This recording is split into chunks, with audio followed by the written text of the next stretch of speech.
Welcome to Better Leaders, the podcast, where we surface good leadership and smart management in media and beyond.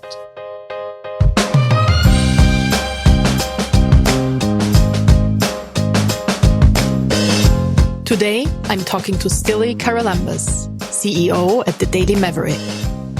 My name is Anita Zielina, and I'm your host. Welcome to Better Leaders.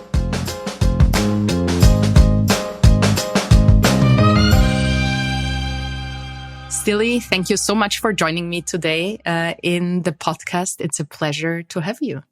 So lovely to be talking with you again, Anita.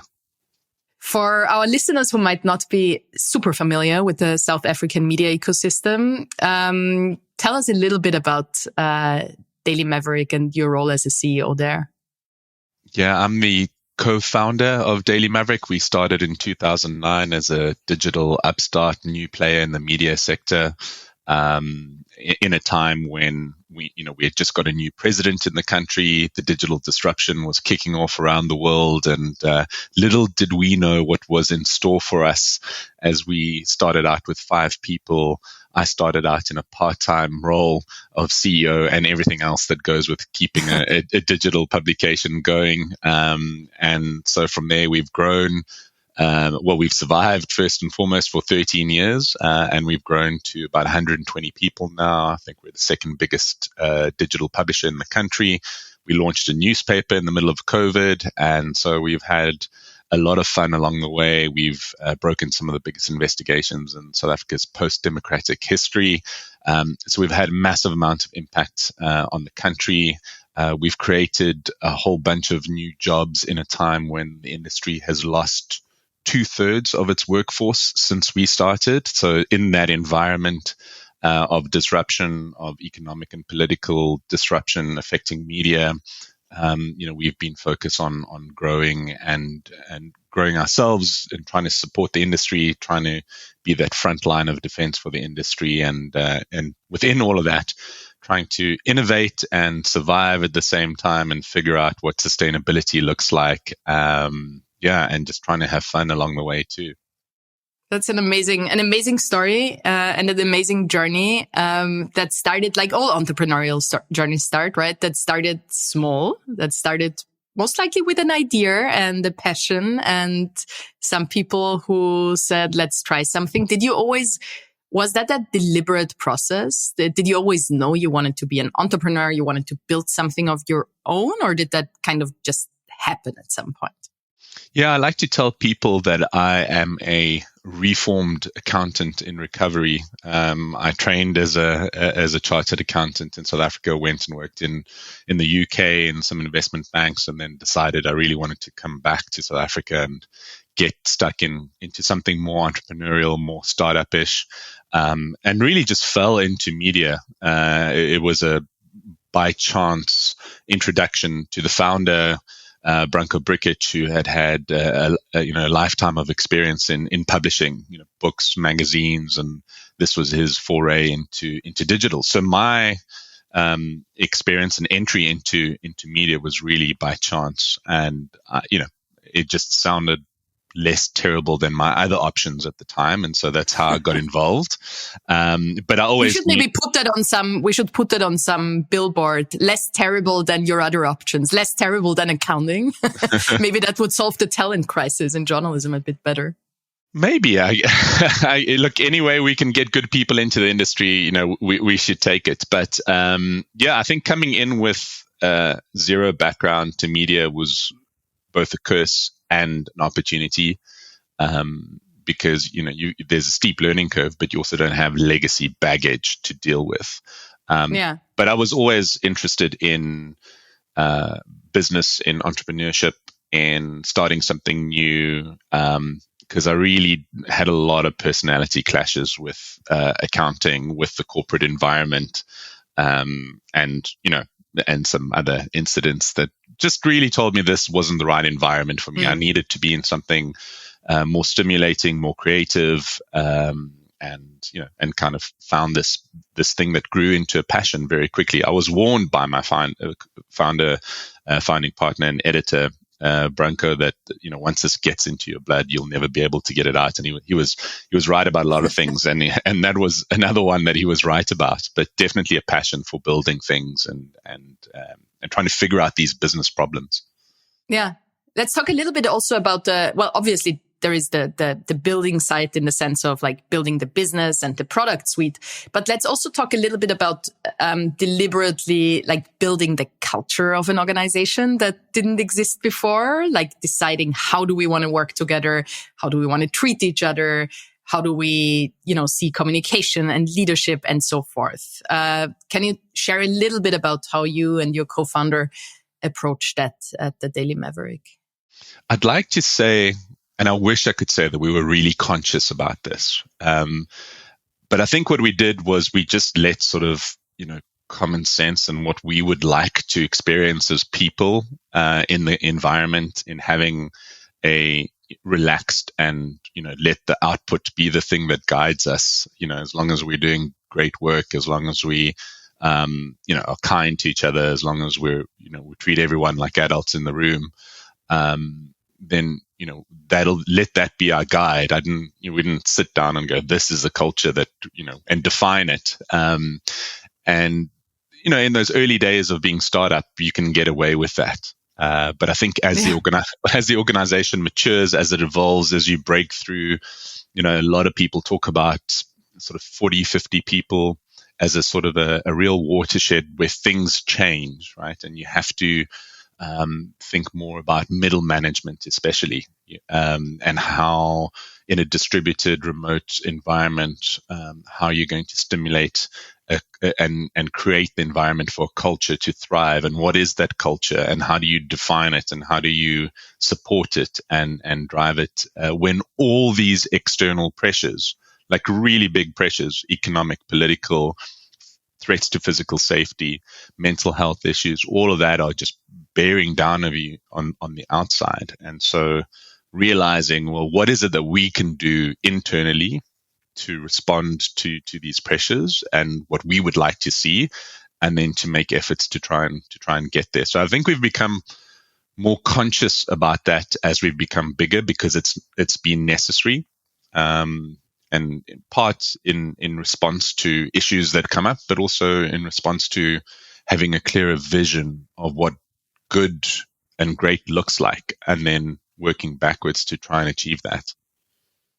I mean, I feel like you said at the beginning, you said something like, well, it wasn't as kind of deliberate and conscious in the very beginning. We just built something that we wanted for ourselves, how we would love to be treated.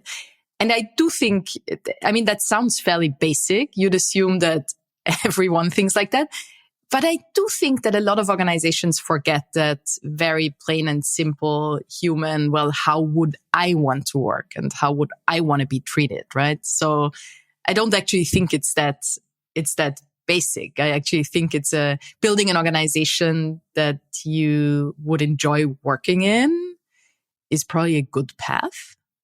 Yeah, and we've also rehabilitated a lot of people who suffered a lot of trauma in news organizations in South Africa as those pressures came to bear, whether it was economic downsizing or political compromise of news organizations and people being pushed out for whatever reasons. And so suffering a lot of trauma and so we've often had to sort of just kind of let people know that they can come into this environment where they can trust their colleagues, where we have this pursuit of our vision and mission, which is clear for everyone and is going to serve the society and the audiences of this country. And so for a lot of people, that's strange when they come in, and they take time and they need to acclimatize to that.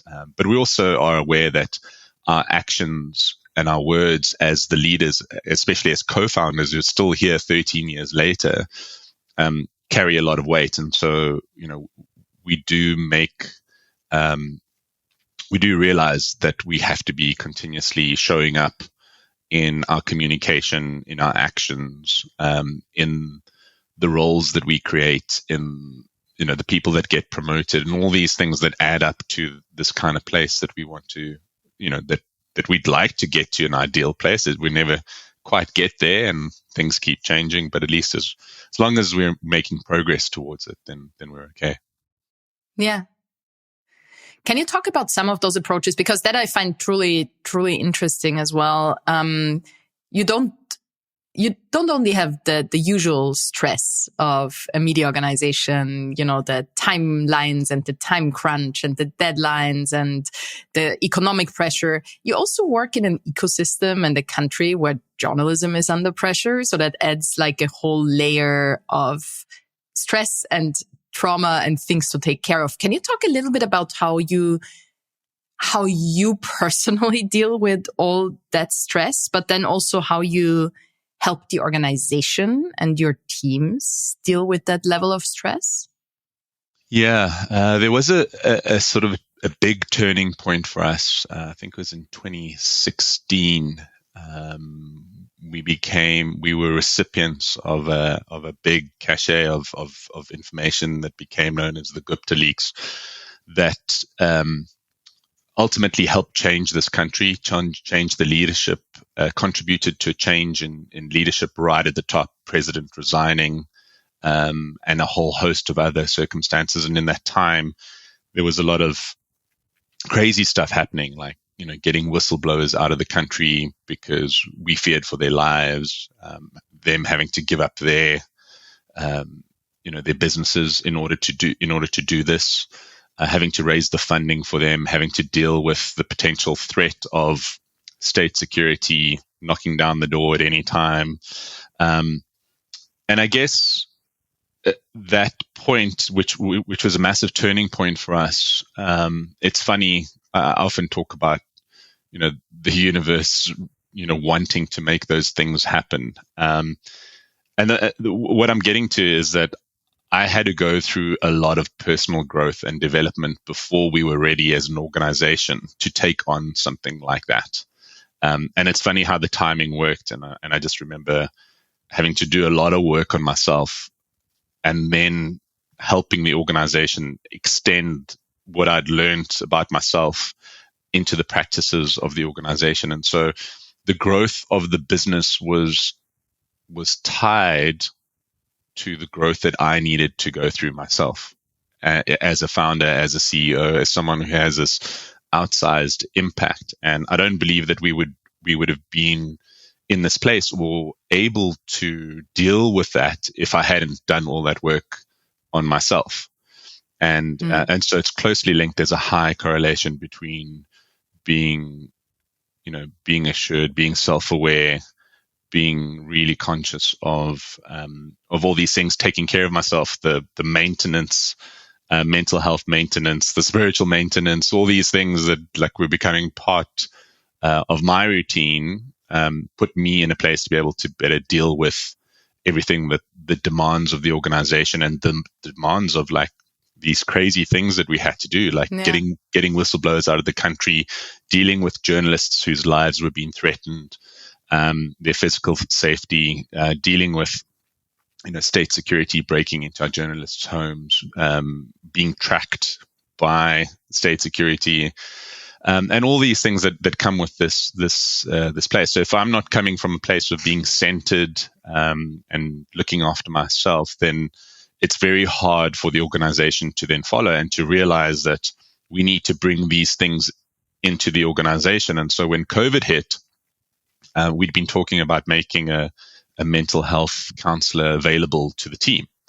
And we did. And we realized that was going to be a huge support mechanism, but not only making it available, also talking about it and destigmatizing it for a lot of people who'd never made use of mental health services and support and counseling before. And so it was up to us to talk about how we were going to sessions with the counselor, how we were leaning on that for support, how we needed to take time off. And so it all starts with us individually as leaders first, to know that we've got to have our own sort of personal setup and routines and self-care, and then also go, well, if we need it, and then how else can we bring that into the organization to assist other people to take up these efforts.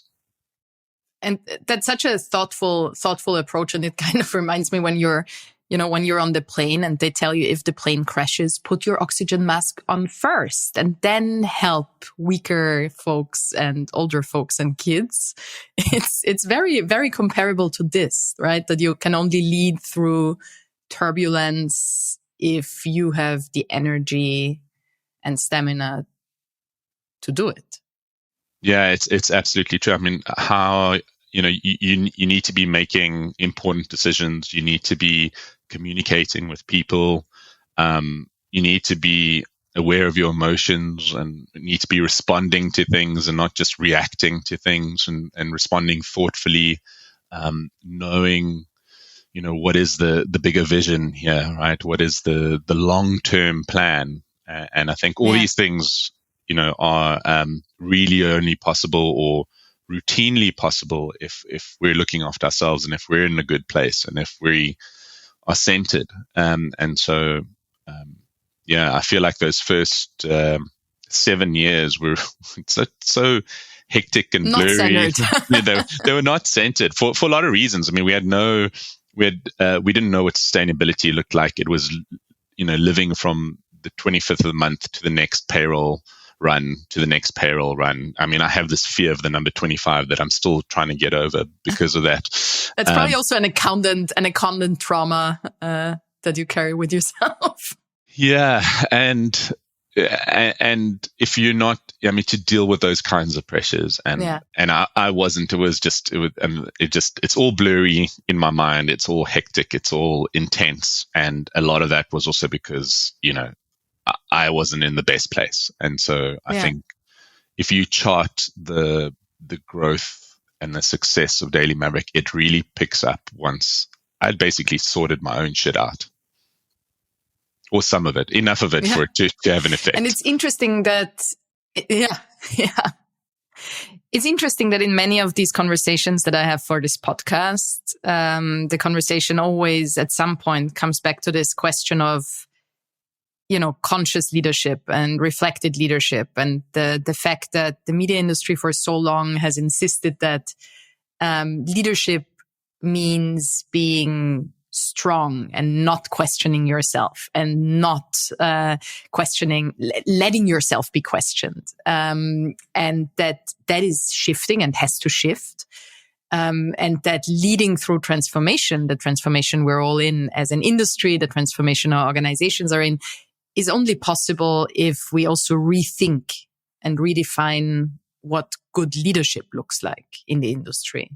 Do you see that, not just like looking at the Daily Maverick, but looking at the industry, looking towards the outside, towards other leaders? Do you see that shift as well?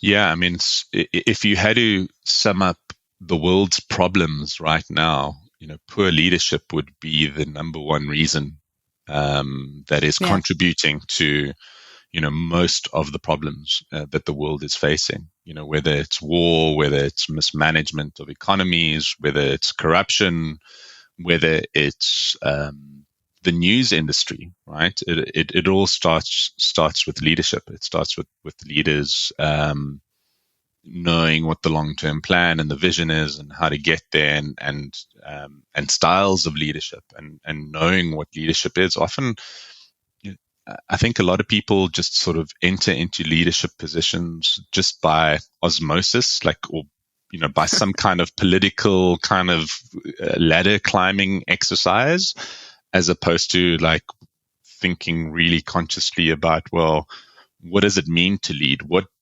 does leadership what does it actually entail? No one, when you start a company, there isn't a handbook that says this is how you start a digital news publication in a time of massive disruption in a politically corrupt ecosystem with threats to life and physical safety. There just isn't a handbook like that. And so you've got to be comfortable knowing that we don't know a lot, and to admit that there are gaps in what we do, in what we know, and then to go out and seek the help of knowledge bases or people to fill in those gaps, or to hire those gaps into the organization if you're lucky enough to be able to hire that in. And I think for me, there was a lot of this, thinking that leadership was just, well, for a long part of the first part of the organization was really just keeping things afloat. But Yeah. that's such a shitty way of existing. It was necessary, but I think once we realized and we acknowledged that we had to go and take ourselves out of this environment that we were in, go and learn from other organizations in the US, go back to school. That's where we met and in the course, and work with external leadership coaches to develop and evolve and improve our leadership game personally and as an organization. So, and that really only came in the last few years for us, was that that there are specific efforts and frameworks that you can use to leadership, which I didn't even know existed. And so, discovering and being aware of those unknowns, and then working to fill in the blanks with, there's quite a lot of stuff out there. You just need to go and find the stuff that works and looks good and suits the organization.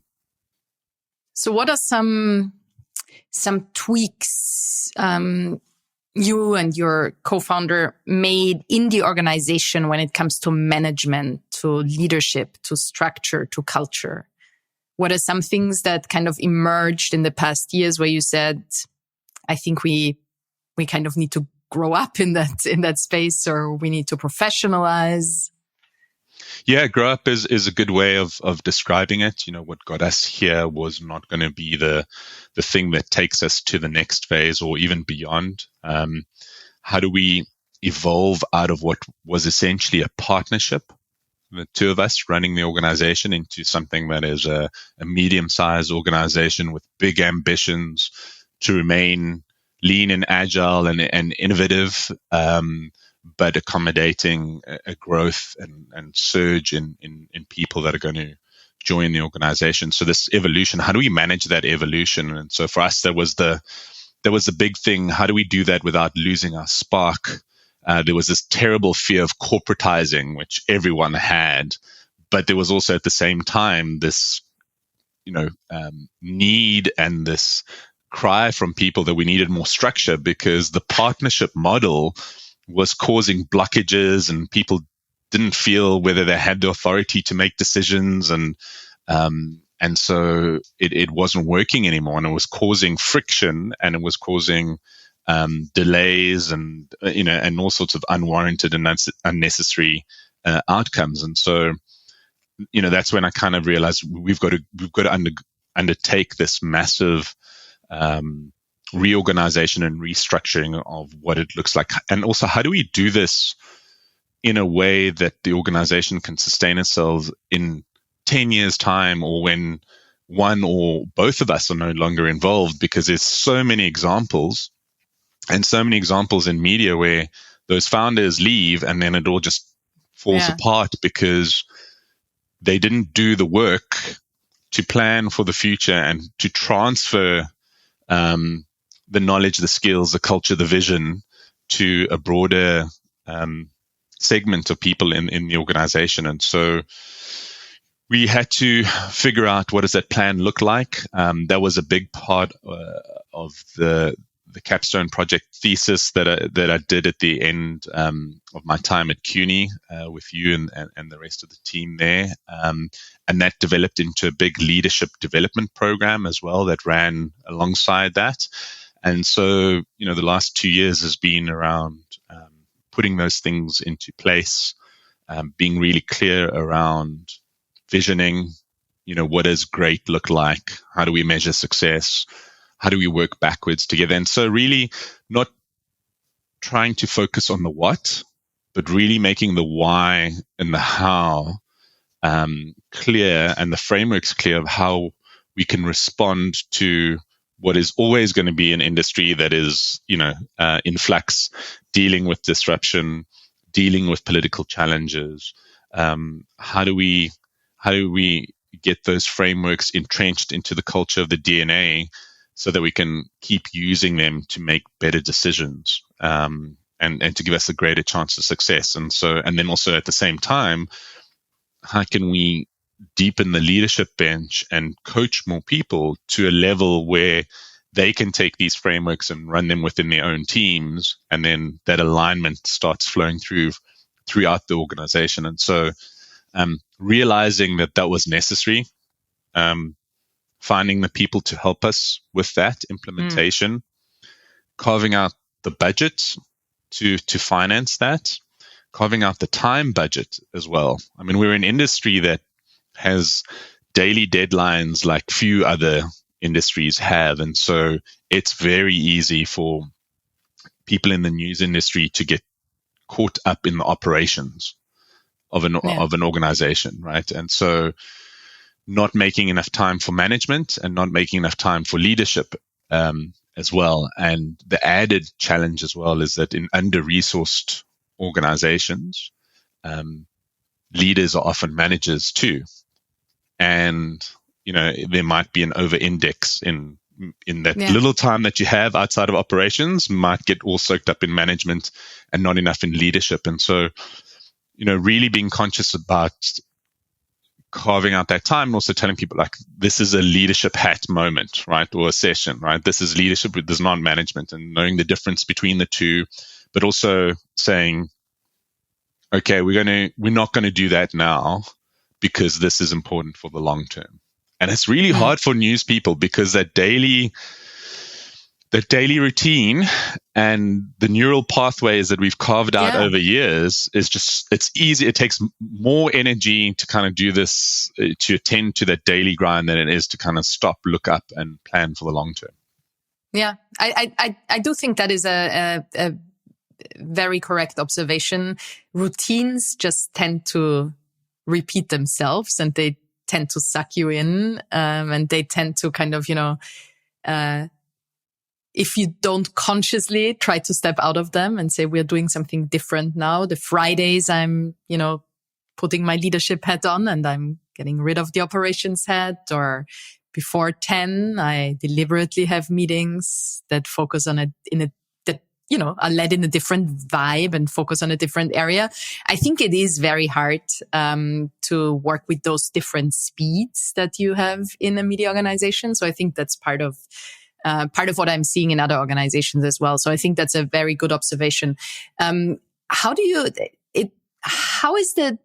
talked about the leadership bench, right? And kind of the pipeline and the talent management.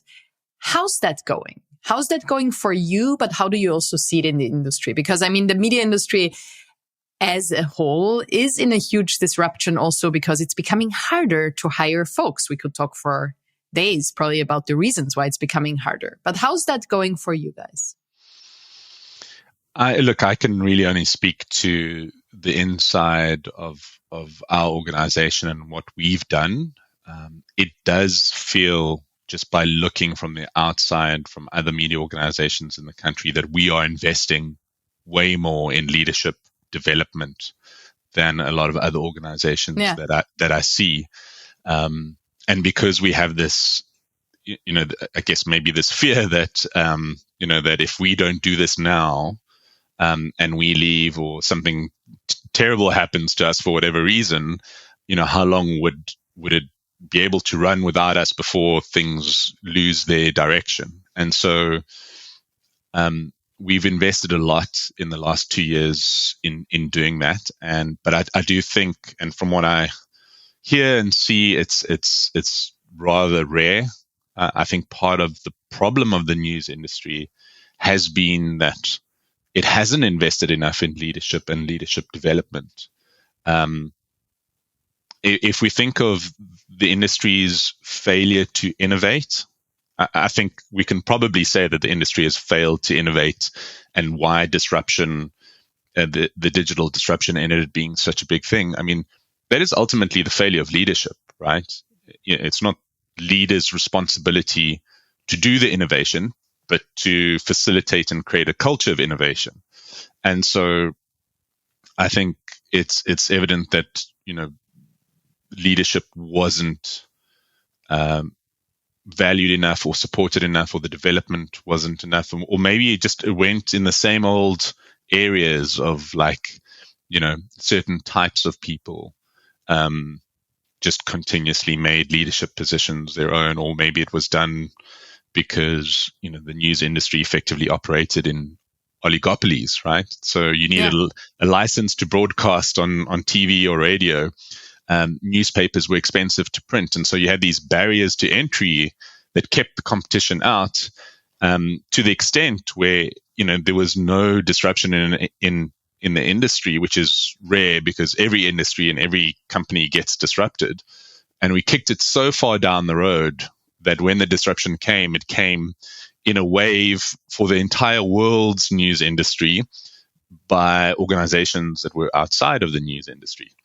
And so it changed the sort of the nature and the intensity and the speed of the disruption. And so, but that is ultimately, the responsibility of leaders, right? The future, the vision, the possible outcomes that need to be considered. All of that is the responsibility of leaders. And so I think what you were driving at CUNY and other J schools that are now starting to realize that the education around what is needed in a media company, in a modern media company, can't just be limited to the production of journalism, right? There's all these other things around product and management and leadership and strategy and innovation. Now that those moats, those protective moats have been removed, we have a big fight on our hands for survival and sustainability, and we need new skills and better leaders. And I do obviously agree with with everything you said here.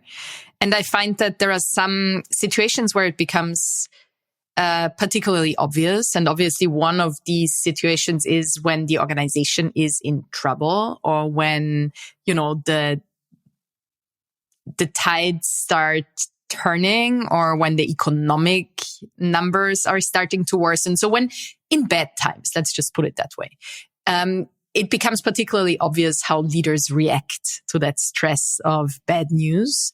How do you personally, can you talk a little bit about how you lead in not so easy times, how you lead through crisis, how you led through the whole COVID situation, for example? Anita, the only way I can really answer that is we have only ever known crisis and bad times. We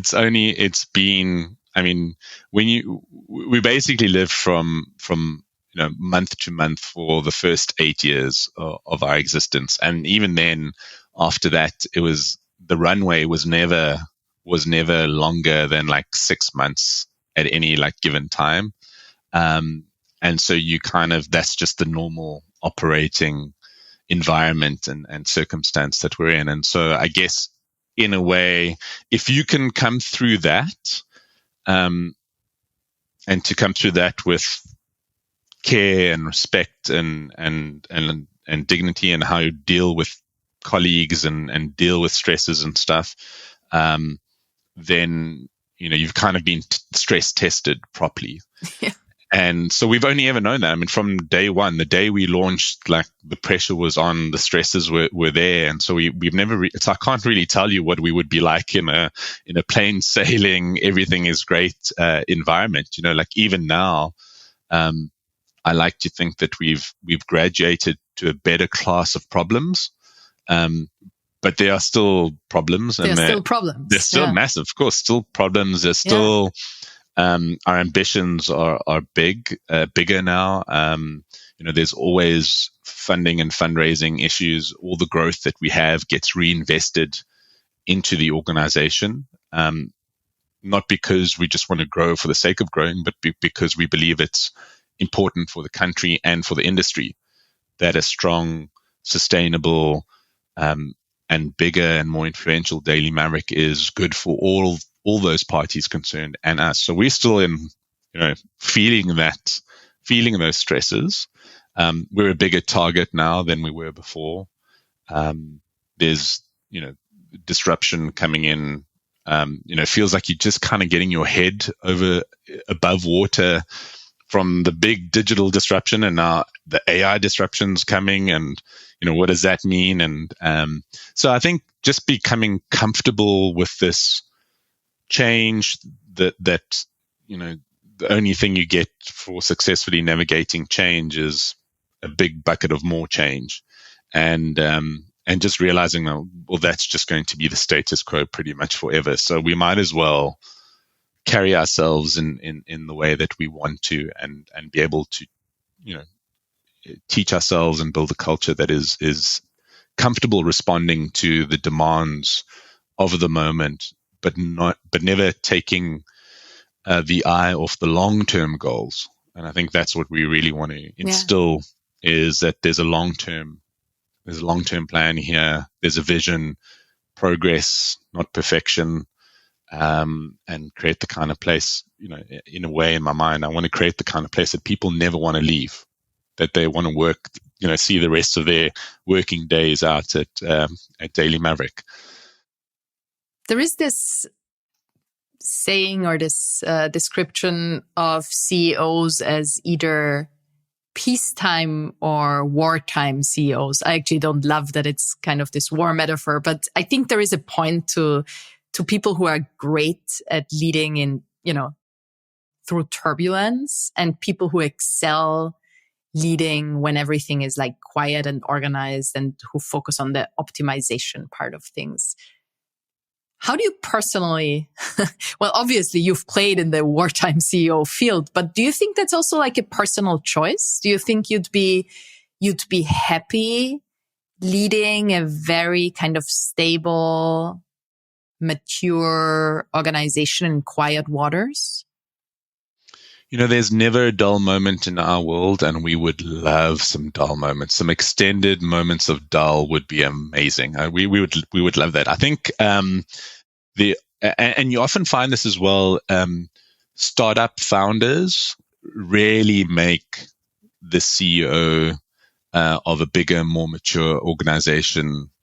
They really are attracted to it, and they're actually really not often good at it, because they need, they need the chaos, they need the helter-skelter, fast decision-making, move quickly kind of thing. And then as an organization becomes bigger and starts grinding a little bit slower than before, and innovation starts becoming more about exploitation of efficiencies rather than moving into new exciting areas, that starts, people leave.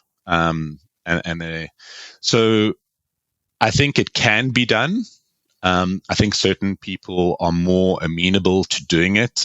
We did Enneagram work as part of our leadership development. It was really interesting to see, there's this, I think the Y Combinator, Paul Graham ecosystem would often talk about they would never invest in a single founder. They would only invest in co-founders, because the job of a startup is so difficult that you need at least two people to be throwing their everything at this. But beyond that, what we found was that as co-founders, we had complementary Enneagram profiles. So Branko, very big on, enthusiastic visionary is his Enneagram profile. Which is a 7. Next door to the 7 is the 6. I'm a loyal skeptic. I don't love that term, that label, but essentially he's all about getting people to the top of the hill, motivating them to charge. And then I'm the person who's figuring out how we're going to pay to get people to the top of the hill. What's the next hill that we're going to get to? What do we do when we're up there? How do we know that's the right hill? And so those two things actually worked quite well together as co-founders. We found that those complementary skills and just the way that our brains and our personalities are wired was useful. So I think a peacetime CEO I would be okay with if it was still an organization that was innovating. For me, a 5% growing with inflation type space is just not my vibe. So you're not going back into accounting? is No. what you're saying. No, absolutely not. I don't think they would want me, first of all. And secondly, it just wouldn't be the space that would get the best out of me. Anyway, so I'd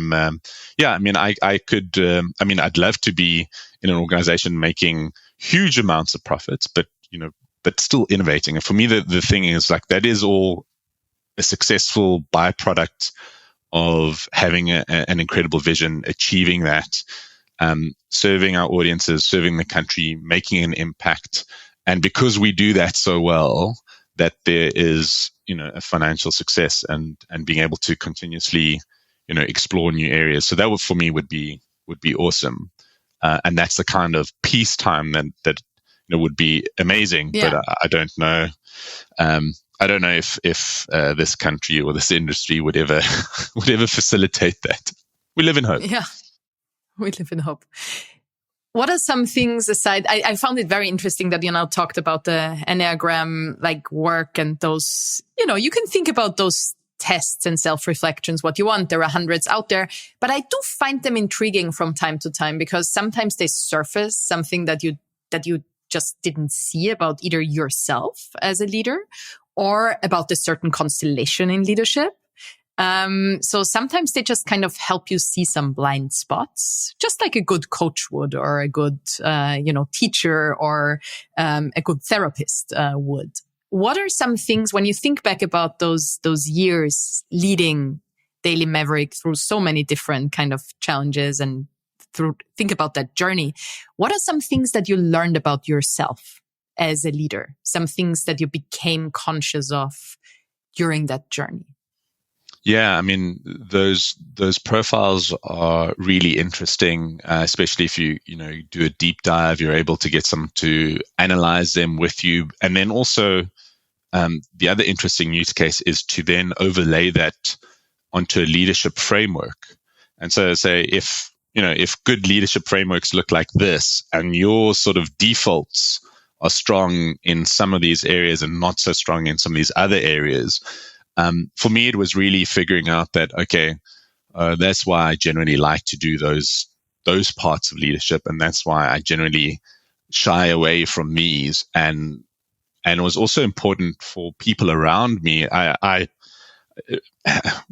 came to find out that a lot of people find me really hard to read in interviews, especially, and to the extent that it feels cold, almost coming back to them, the vibe that I'm giving. But really what's happening is that my brain has gone off to try and figure out how all this stuff would work together and how this person would work well in this team and what they would be good at. And so my brain has gone off to the races, just gone, and I'm just doing this and then trying not to,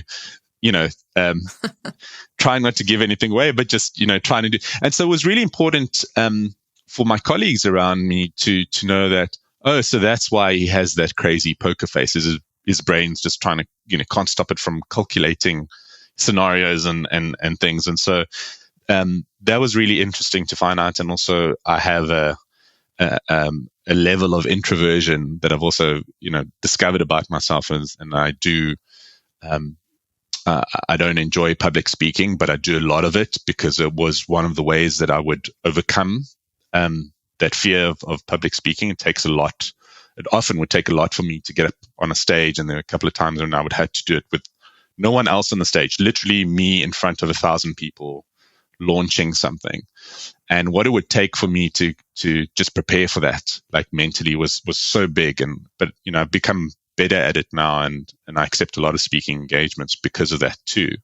So realizing that where I need to do more work on became clear once I started, doing this work and understanding, that I also struggle to celebrate small wins, and so I make that clear, and my colleagues know that I struggle with that, and so there'll be times when they go, listen, this is one of those moments you actually need to just celebrate the win.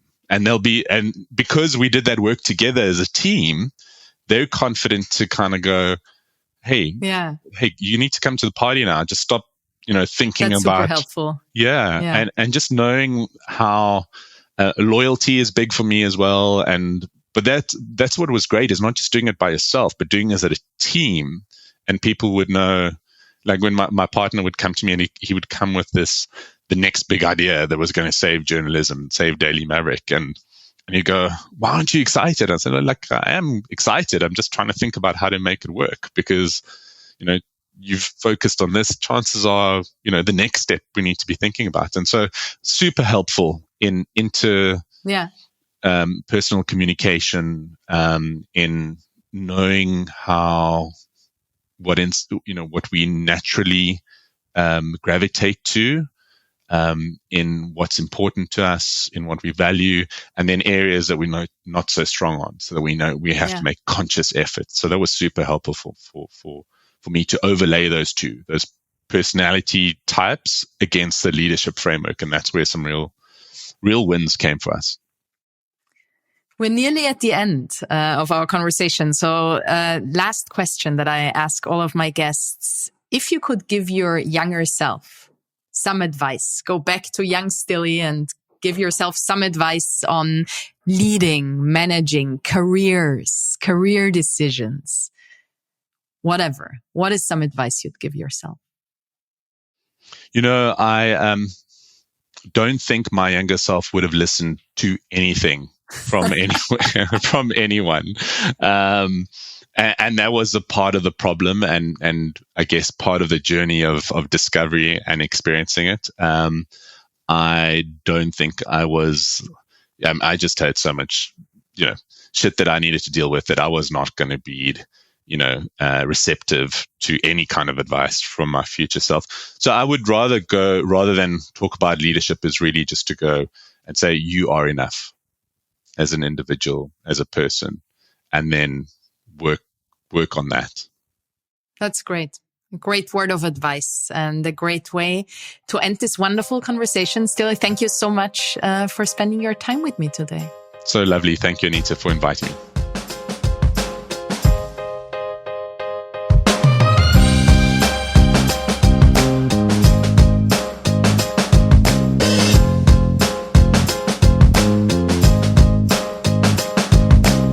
This was today's episode of Better Leaders. If you enjoyed it, please do follow us and subscribe. Thanks for listening.